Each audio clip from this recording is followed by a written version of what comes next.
घरे तो आपण मैंने बेसन तरकारी बनैकी खाऊे थरे ये भाव में भोजी स्टाइल बेसन तरकारी बनातु। सादा भोजी है माने बेसन आइटम टी निहाती भाव में आपण मैंने रखिथे।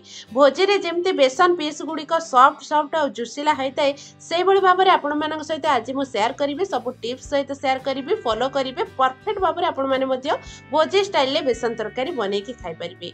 जदि भल लगे रेसिपीटी आपण मानक चैनल को सब्सक्राइब करने फेसबुक पेज जदि देखुं फेसबुक पेज को फॉलो करने और लाइक करने शेयर मध्य करेंगे। चलतु आज आपण मान सहित बेसन तरकारी बनैबा भोजी स्टाइल रे। भोजी रे तो आपण मैंने बहुत थर खाई देखु मुझे बेसन नहीं मेजरिंग कप रे 2 कप बेसन नहीं आपणकर फैमिली मेंबर अनुसार क्वांटिटी कम बेसी करेंगे। मुझे 2 कप रे बनैकी देखौची देखंतु 2 कप मुझे बेसन नहीं आपण मैंने ग्लास मापरे हो कि बाउल माप सेट करेंगे से ही सब जिनस मापिकी ने। अदा रसुण कंचा लंकार पेस्ट गोटे बड़ चामच देदबा। बेसन पीस गुड़िक सॉफ्ट बनाई मुझे 1/4 कप सुजी देती पतला वाला सुजी देवे जदि आपण पाखे अच्छे बहुत बढ़िया सॉफ्ट बन 4 भागरू गोटे भाग आपण मैंने सुजी देदेवे। या सहित कला जीरा गोटे छोट चामच देती बहुत बढ़िया बास्ना हम भल भाव में फुलिया बेसन पीस गुड़िक 1/4 टीस्पून मुझे खाइबा सोडा देती बेसी सोडा व्यवहार करेंगे नहीं। हलदी गुंड छोट चामच हाफ चामच दबा। कस्तूरी मेथी पत्र आपण मैंने गोटे चामच देदेवे। या सहित स्वाद अनुजाई लुण देदबा। कटा धनिया पत्र अल्प देदबा।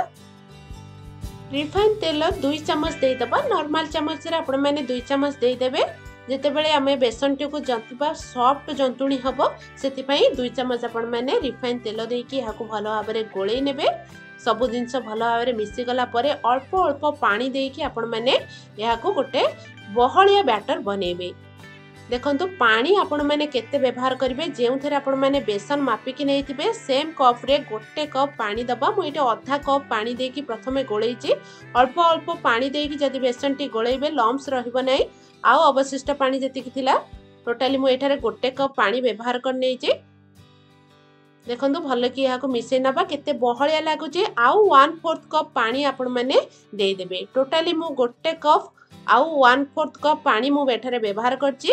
भल कि यहाँ मिसई नबा भल कि यहाँ मिसई नेबे। बैटर रो कंसिस्टेंसी ए भलिया हबा दरकार जेतिके मु एठारे 2 कप बेसन पई पानी व्यवहार करची सेतिके आपण माने व्यवहार करिवे परफेक्ट बेसन तरकारी बनै पारिबे। एबे चलंतु यहाँ को जंतिया पई पानी गरम करनबा। मु एठारे जेउथरे बेसन मापिकी नैतिली सेही मेजरिंग कप रे 2 कप पानी नैची। या सहित आउ 1/4 कप पानी मध्य देदबा। गैस रे फ्लेम को हाई करी पानी फुटिया पई छाड़ीबा। या भितरे आमे चलंतु प्लेट रे तेल लगेकी साइड रे रखि नबा। जेतेबेले आमे जंती सारिबा ए प्लेट रे रखिकी बेसन को सेट करिबा। पानी फुटिलानी पानी फुटिला परे आपण माने जो बैटर बनैकी रखितिले बेसन रो धीरे धीरे आपण माने पानी धीरे बैटर को दे देबे।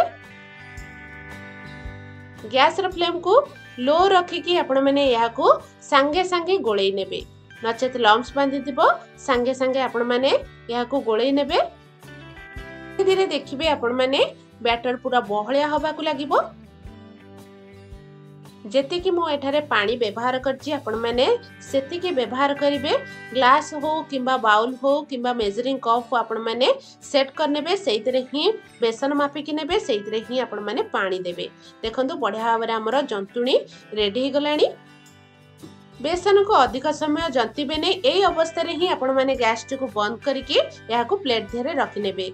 अधिक समय जदि आपण माने जंती नेबे बेसन पीस गुडी को हार्ड हे जिवो। सेथिपई आपण माने एई अवस्था रे गैस को बंद करके प्लेट धरे सबुतक रखि नेबे। या को आपण माने चारि पाख भलो भाबरे स्प्रेड कर नेबे। जेहेतु तेल आमे लगै देथिले आराम से बाहर आसीबो।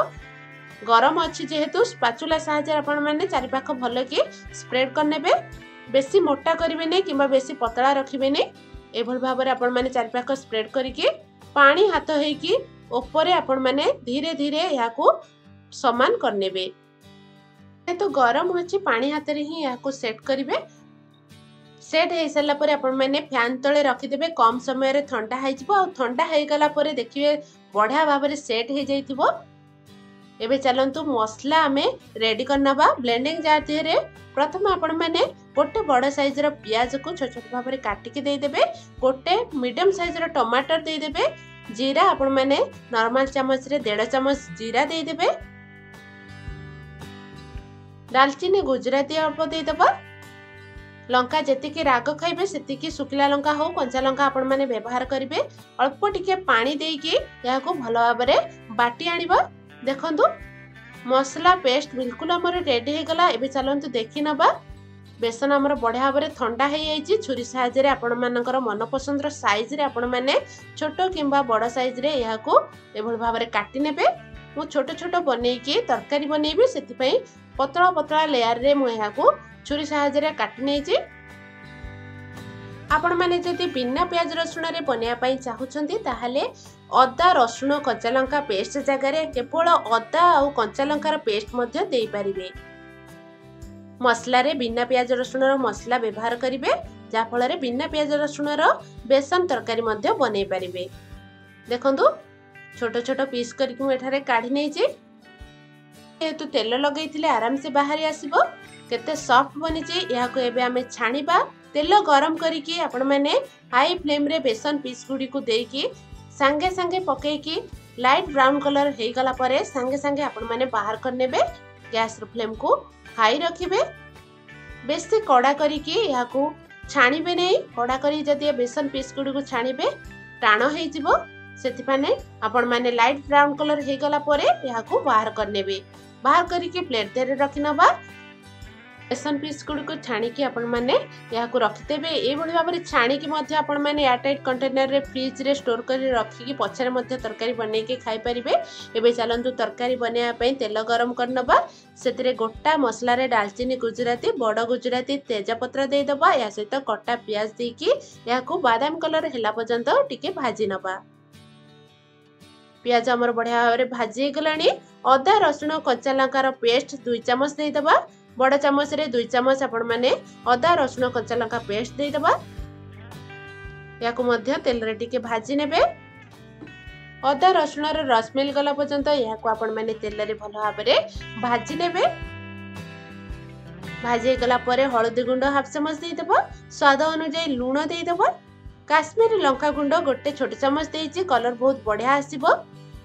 याको भलो भाबरे मसला सहित कसी नबा। भल कि कसी गला परे आपण माने बाटी के रखितिबा मसला पेस्ट को दे दबा। अल्प टिके मसला पानी मध्ये दे दबा। धनिया गुंड हाफ चम्मच दे दबा।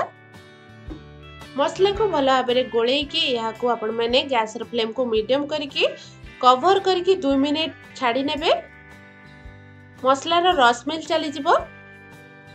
देखंतु तेल ऊपर को उठी आसिले आपण माने जानि परिबे जे मसला भलो भाबरे कसे गलानी। याको भलो कि गोळेई नबा। मसला तो हमरो बढ़िया भाबरे कसे गलानी। कस्तूरी मेथी पत्र गोटे चम्मच दे देबे।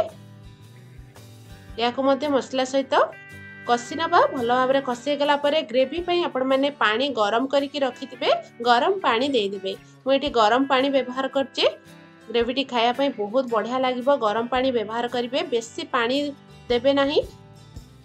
जेहेतु गरम पानी देइचंदी कम समय रे फुटिबो। पानी फुटिले आपण माने छाणी के रखतिया बेसन पीस गुडी को दे देबे। आ कटा धनिया पत्र अल्प दे दबा। बहुत बढ़िया लागिबो। तरकारी आहुरी भल लगिया पई मु एठारे खड़गपुर मसला गोटे चम्मच देइची। छोटो चम्मच रे गोटे चम्मच देइची। जदि आपण पाखरे अछि घरे बनौचंती ताहले खड़गपुर मसला गोटे चम्मच देबे। भोजी रे खड़गपुर मसला व्यवहार करा जाय नै। जेहेतु मु घरे बनौची खाइबा पई सेति पई मु एठी खड़गपुर मसला देइची। जदि आपण पाखरे नाही स्किप कर नेबे।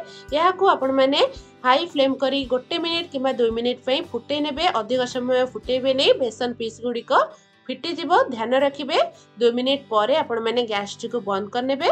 देखंतु 2 मिनिट परे देखि परथुबे केते सॉफ्ट होई जाईची पीस गुडी को।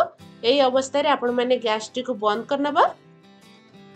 खड़गपुर मसला ऑप्शनल अछि। जदि आपण पाखरे नाही ताले गरम मसला देबे नै। कारण आमे दालचीनी गुजराती मसला बाटिला बेले व्यवहार करचंती। देखंतु बेसन पीस गुड़िक पूरा परफेक्ट बनी सॉफ्ट सॉफ्ट तुला परी नरम बनब जदि सब टिप्स गुड़िक आपण मैंने फॉलो करेंगे बिल्कुल भोजी स्टाइल रे जेभली भाव में बेसन पीस गुड़िक सॉफ्ट थाए से भाव में आपण मैंने बनईकि खाई पारिबे। जदि रेसिपी आपण मानकु भल लगे लाइक करनेबे शेयर करेंगे चैनल को सब्सक्राइब करनेबे। पुणी देखा नेक्स्ट वीडियो रे रहिली नमस्कार।